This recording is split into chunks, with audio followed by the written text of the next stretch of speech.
అందరికీ నమస్కారం. Welcome to our channel. నేను మీ రమ్య. ఈరోజు మనతో పాటు ఉన్నారు ప్రముఖ ఆధ్యాత్మికవేత్త, జ్యోతిష్యులు డాక్టర్ కోనాల భాగ్యలక్ష్మి గారు.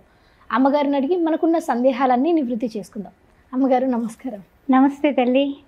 అమ్మగారు, చాలామందికి ఈ సందేహం ఉండే ఉంటుంది. అంటే కుమారి పూజ అంటారు కదా, నవరాత్రుల్లో కుమారి పూజ ఏ రోజు చేయాలి అండ్ ఎవరికి చేయాలి, ఎందుకు చేయాలి? యా దేవి సర్వభూతేషు బాలారూపేణ సంస్థిత నమస్తత్వే నమస్తత్వే నమస్తత్వే నమో నమః. అమ్మవారు చక్కగా బాల త్రిపుర సుందరిగా బాలగా పూజింపబడుతుంది. అదే కుమారి పూజ అంటూ ఉంటారు. ఈ కుమారి పూజ చేస్తే ఫలితం ఏంటయ్యా అంటే కనుక వివాహం కాని వాళ్ళకి వివాహం అయిపోతుంది. ఏ కోరికతో మీరు చేస్తారో ఆ కోరికల్ని తీర్చేస్తుంది తల్లి. అందువల్ల అమ్మవారికి కుమారి పూజ మొట్టమొదటి రోజునే పెట్టేస్తారు. ఏ విధంగా అంటే కనుక 2 సంవత్సరాల పాపని, చిన్న పాపని తీసుకొస్తారు.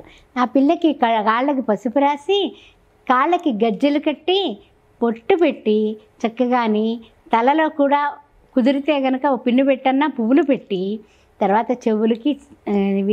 చెవులకి వేసుకునేవేవో ఉంటాయి కదా అలంకరణ వస్తువులు, అవి పౌడర్ డబ్బా, ఆ తర్వాత కాటుక, బొట్టు, రంగురంగుల బొట్లు ఉంటాయి కదా పిల్లలు ఇష్టపడతారు, అలా తిలకం సీసాలు, ఇలాంటివన్నీ ఇస్తూ ఆ అమ్మాయిని కుమారిగా పూజించడం అనేది మనకి ఆంధ్ర, తెలంగాణ, తెలుగునాట వస్తున్నటువంటి విషయం. అయితే ఈ అమ్మాయి 2 సంవత్సరాల పాపని మొట్టమొదటి రోజు తీసుకొచ్చి పూజిస్తాం కదా. పూజించిన తర్వాత ఏం తొలగిపోతుంది? ఇంట్లో ఉన్నటువంటి దుఃఖం తొలగిపోతుంది, దారిద్ర్యం తొలగిపోతుంది, అదేవిధంగా శత్రుక్షయం అయిపోతుంది. ఎవరైతే శత్రువులు ఉంటారో శత్రువుల మీద విజయం సాధిస్తారు. ఆ తర్వాత అమ్మవారు ఆయువు కూడా అభివృద్ధి చేస్తుంది. ఈ కుమారి పూజలో ఉన్నటువంటి విశిష్టత ఆ విధంగా ఉంటుందన్నమాట. తర్వాత రోజు ఏం చేస్తాం? 2వ రోజు 3 సంవత్సరాల పాపని తీసుకొస్తాం. ఆ అమ్మాయికి కూడా సేమ్ టు సేమ్ ఇలాగే అలంకరణ, ఇలాగే చక్కగా ముస్తాబు అన్నీ చేసి అమ్మవారిలాగా తయారు చేసి, అమ్మవారిలాగా చక్క తీపి పదార్థం, ఏదో ఒక తీపి పదార్థం, పిల్లలు తీపి పదార్థం అంటే ఇష్టంగా తింటారు కదా, అలా పెట్టి అమ్మవారిని చక్కగా పీట వాల్చి పీట మీద కూర్చోబెట్టి అరిటాకేసి అమ్మవారి పాదాలు, అమ్మవారు అనుకునే ఇంకా అమ్మవారిలాగా పాదాలు పసుపు రాసి బొట్లు పెట్టడానికి ఒక పళ్ళెంలో పాదాలు పెట్టి చక్కగా అన్ని పారాయణ పెట్టి ఆ పెళ్ళికూతురికి పారాయణ పెడతాం కదా, అలా పెట్టి చక్కగా అలంకరిస్తారు. అలంకరించిన తర్వాత ఈ పాపకి చక్కగా పూజిస్తారు. త్రిమూర్తి అవతారం ఇది. ఆ త్రిమూర్తి అవతారమైనటువంటి ఈ అమ్మాయికి పూజ చేసిన తర్వాత ఏం జరుగుతుంది అంటే కనుక, అమ్మాయి పుట్టింది, అబ్బాయి పుడితే బాగుండు అనుకుంటూ ఉంటారు కదా, పుత్ర సంతాన అభివృద్ధి జరుగుతుంది ఆ ఇంట్లో. తర్వాత ధన కనక ధాన్య వస్తు పుత్ర లాభాలు కలుగుతాయి. అందువల్ల 3 సంవత్సరాల పాపకి పూజ చేస్తారు. ఇక 4వ రోజుకి వస్తుల్లోకి, అంటే 3వ రోజుకి వస్తుల్లోకి ఏ విధంగా ఉంటుందంటే కనుక 4 సంవత్సరాల పాపని తీసుకోండి. అంటే అమ్మగారు, ఈ కుమారి పూజ 9 రోజులు కంటిన్యూ చేయాలి. నవరాత్రుల్లో చేసే 9 రోజులు పూజ ఫలితం అమోఘం, అద్భుతం జరుగుతుంది. అందువల్ల తప్పనిసరిగా చేసుకోవడం అనేది చాలా ముఖ్యం అన్నమాట. అయితే 4 సంవత్సరాల పాపని తీసుకొచ్చి కళ్యాణి అంటే ఆ కళ్యాణి, ఆ తల్లి ఎలా ఉంటుంది? కళ్యాణ గుణాలతో ఉంటుంది కదా, కళ్యాణి కదా. అందువల్ల కళ్యాణి, విద్యార్థులకు విద్య. అలాగే 4 సంవత్సరాల పాపని పీట వేసి చక్కగా కూర్చోబెట్టి అమ్మాయిని అలంకరించి పూజ చేసి కాళ్ళకు కూడా దండం కూడా పెట్టుకోవచ్చు మనం. చేసుకుని విద్యార్థులకు విద్య. యా దేవి సర్వభూతేషు విద్యారూపేణ సంస్థిత నమస్తత్వే నమస్తత్వే నమస్తత్వే నమో నమః. ఆ విద్య ఇస్తుంది, విద్యలో విజయం. ఏదైనా అబ్రాడ్ వెళదాం అనుకున్నారనుకోండి, ఈ పూజ చేసినప్పుడు తప్పనిసరిగా వాళ్ళ కోరికలు కూడా నెరవేరిపోతాయి. అది అయిపోయింది. ఇంకా చూస్తే 4వ రోజు పూజ కళ్యాణిగా అయిపోయింది కాబట్టి 3వ రోజు పూజ కళ్యాణి అయింది. 4వ రోజు పూజకు వస్తుల్లోకి 5 సంవత్సరాల పాప.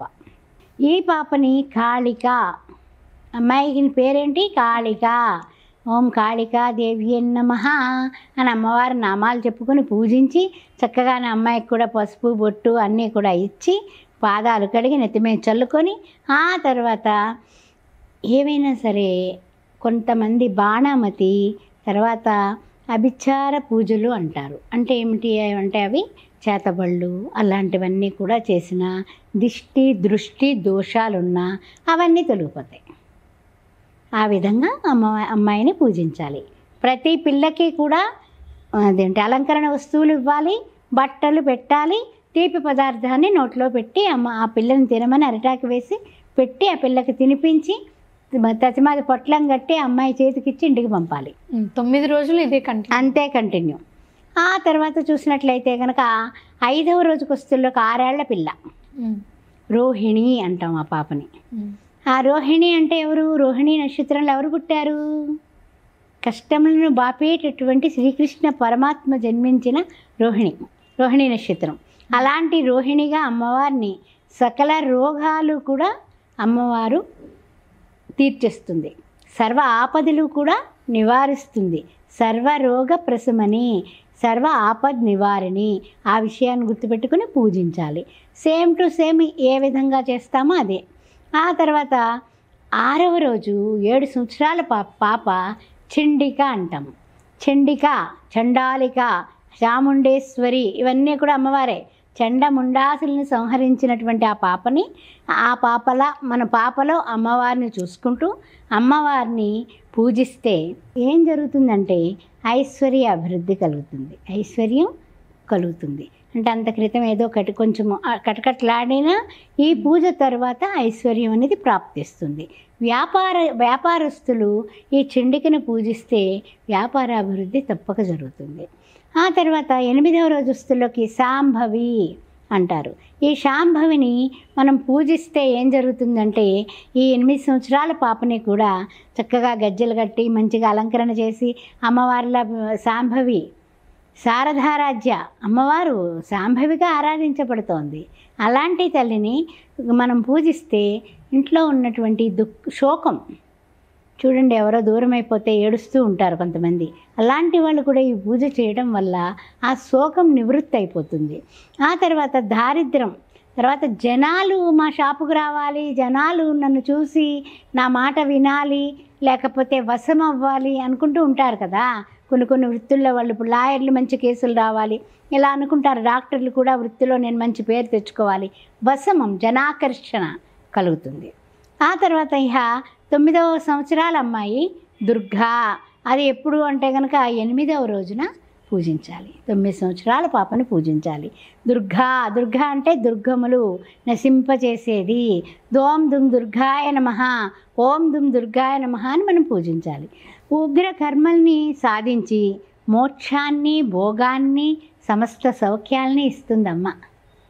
అలాంటి తల్లిని మనం 8వ రోజు పూజిస్తే నవరాత్రులు 9వ రోజు ఆఖరి రోజు మరేం చేస్తారంటే చక్కగా 10 సంవత్సరాల పాపని సుభద్ర, శ్రీకృష్ణ పరమాత్మ చెల్లెలు సుభద్ర. అంటే అంటే మంచి, భద్ర అంటే ఎంతో పద్ధతిగా చక్కగా భద్రముగా అన్ని రకాలుగా అన్ని తీరుల్లోనే కూడా ఆ అమ్మాయిని మించినటువంటి వినయశీలి లేదు సుమా అంటూ ఆ అమ్మాయిని మనం ఎప్పుడైతే పూజిస్తామో సర్వ అభిష్ట ప్రదాయిని, సర్వ వాంఛితాలు కూడా సిద్ధించి చక్కగా మన ఇంట్లో లేమి అనేది లేకుండా చేస్తుందమ్మా. అందువల్ల నవరాత్రుల్లో ఈ 9 రకాలుగా 9 రోజులు పూజించి అమ్మని నవదుర్గలుగా మీరు ఎప్పుడైతే పూజిస్తారో తప్పనిసరిగా ఇంట్లో అష్టైశ్వర్యాలు కూడా మీకు వచ్చేస్తాయి. చాలా చక్కటి విలువైన సందేశాలన్నింటినీ మా ప్రేక్షకులకు అందజేశారు. ధన్యవాదాలు. ఓం శ్రీ మాత్రే నమః. ఆస్ట్రో భాగ్యలక్ష్మి అనే ఈ ఛానల్ని సబ్స్క్రైబ్ చేశారా? చేయకపోతే వెంటనే చేయండి. అంతేకాకుండా ఏమైనా జాతక చక్రాలు వేయాలన్నా, పొంతనలు చూడాలన్నా, లేకపోతే ఏదైనా సెషన్కి మీ ముహూర్తాలు పెట్టాలన్నా, ఏదైనా గృహారంభ గృహప్రవేశ వివాహాది శుభకార్యాలకి ముహూర్తాలకి నన్ను సంప్రదించవచ్చు. 9866044439. అంతేకాకుండా ముఖ్యంగా 17 సంవత్సరాలుగా శ్రీ సౌభాగ్య మ్యారేజ్ బ్యూరో నడిపిస్తూ ఉన్నాము. అందువలన హిందువులైతే చాలు, అన్ని వర్ణాల వాళ్ళు కూడా సంప్రదించవచ్చు. శ్రీమాత్రే నమః.